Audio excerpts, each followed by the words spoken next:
मानो या ना मानो। नमस्कार। भारतीय किसान बीच बाजार में बिना किसी सहारे के खड़ा कर दिया गया है। मजे की बात यह है कि कृषि जैसे संवेदनशील क्षेत्र जिस पर देश की लगभग आधे से ज्यादा आबादी अपनी रोजी रोटी और गुजर बसर के लिए निर्भर है, सरकार ने उसके सर से अपना हाथ खींच लिया है और उसे बाजार के बड़े गिद्धों के आगे नोचने के लिए खुलेआम छोड़ दिया गया है। भारत में कृषि और किसान की स्थिति से कौन वाकिफ नहीं होगा। औसतन एक किसान पूरे वर्ष की हाड़ तोड़ मेहनत के बाद बस गुजर बसर के लायक ही जोड़ पाता है।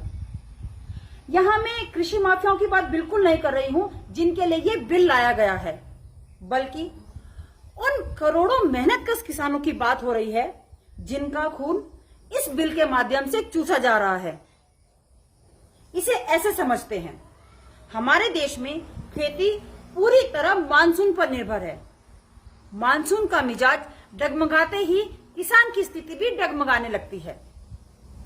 एक ऐसे देश में जहां 70% से ज्यादा आबादी अपने भरण पोषण और भविष्य के लिए खेती किसानी और मजदूरी पर निर्भर है, खेती किसानी को सरकारी सुरक्षित हाथों से मुक्त कर बाजार के अति असुरक्षित हाथों में छोड़ देना कहां की समझदारी है, या खेल कुछ और ही है।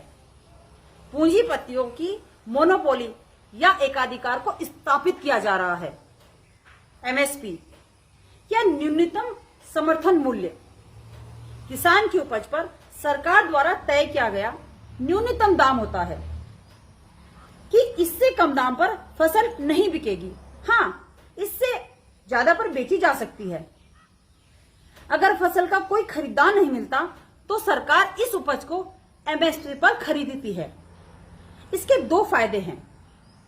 एक तो किसान को अपनी उपज पर वाजिब दाम मिल जाता है, साथ ही दलालों से मुक्ति भी, और दूसरा एमएसपी पर सरकार द्वारा किसानों से खरीदा गया माल का भंडारण सरकार द्वारा किया जाता है, जिसका इस्तेमाल बाढ़, भूकंप, महामारी, पीडीएस या अन्य किसी आपदा के समय देश की जनता को राहत पहुंचाने के लिए किया जाता है।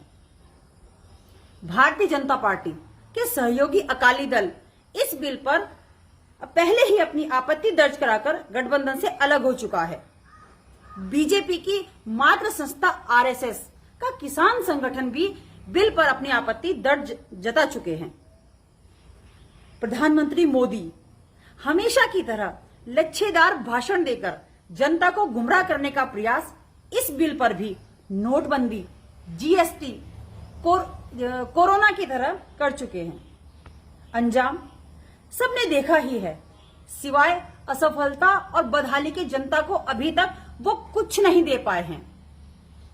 सरकार की गुमराह करने वाली नीयत का पता इस बात से चल जाता है कि पूरे देश में बिल के हो रहे विरोध को दबाने के लिए सरकार ने आगामी वर्ष की फसल पर एमएसपी जो प्रतिवर्ष अक्टूबर माह में घोषित की जाती है, इस वर्ष सितंबर में ही घोषित कर दी गई है, जबकि मूल बिल में किसानों की फसल पर सरकार द्वारा तय की जाने वाली कीमतों यानी एमएसपी का जिक्र तक नहीं है।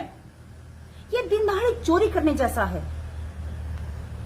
संसद में बिल पर चर्चा, डिवीजन एवं मतदान न कराना लोकतंत्र के अपहरण के समान है। हमारे देश की लोकतांत्रिक परंपरा में इसका कोई उदाहरण नहीं मिलता है। सरकार देश को पूंजीपतियों के हवाले कर अपना पल्ला झाड़कर निकलने के मूड में है। बीएसएनएल, रेलवे, सेल, एयर इंडिया आदि के बाद अगला नंबर बिकने की फहरिस्त में भारतीय किसान हमारे अन्नदाता का जुड़ चुका है। बहुत बहुत धन्यवाद।